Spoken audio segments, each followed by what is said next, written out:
everybody. We're back with a video today to give you updates on measures announced for temporary visa holders in Australia.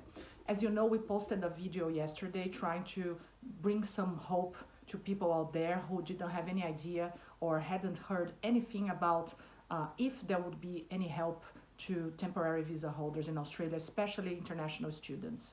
This morning, the Minister of Immigration has announced that sponsorship visa holders who are working in Australia who have lost their jobs or who had their hours cut to half, part-time or even less, they will not be breaching the condition of their visas if they have been stood down or they had their hours reduced. Now, we knew that was possible already in policy, but it's good to hear confirmation from the minister in relation to that. Also, if you lost your job and you're on a sponsorship work visa, you can continue to try to find another sponsor to take over your sponsorship.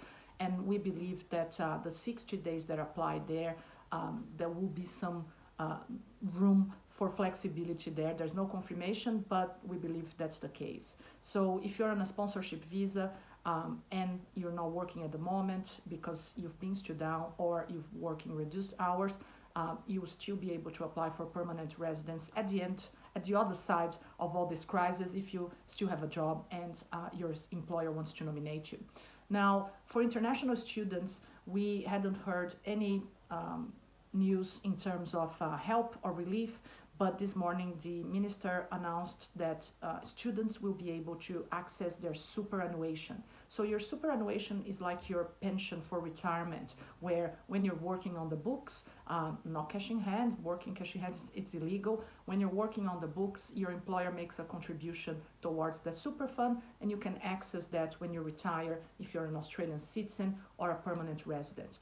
When you're not an Australian citizen or a permanent resident, you still have that super there. When you leave the country, if you're an international student that goes back home or a sponsored worker who goes back home, you take that money with you. Of course, there's deductions, but you can access that money. So the Prime Minister had announced that Australian residents and citizens are able to do that during this virus crisis, but he hadn't announced anything to do with international students, and this morning we know you can do that.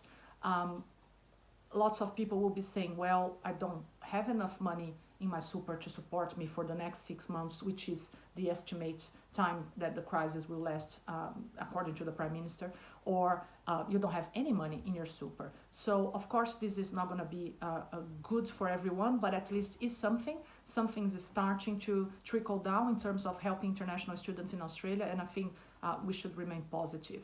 Now, a lot of students have lost their jobs, and we are talking to a lot of people in terms of giving them ideas in terms of where to find work. So a lot of you were working in hospitality, events and tourism, and those industries are shut down for the moment. But there's other places where you can find work. Supermarkets and aged care centers have been authorized by the government to let international students work full-time. And we're hoping that we're going to see more flexibility coming towards international students and permission to work in different areas. We also think that areas such as food manufacturing and food delivery will have jobs. People are working in industrial kitchens to make prepared meals for supermarkets and other delivery services, and there's probably work there. So just some ideas if people are wondering what to do now. IT companies, online businesses, also systems companies that have to create systems for other businesses to keep going, especially now that a lot of businesses have switched to online.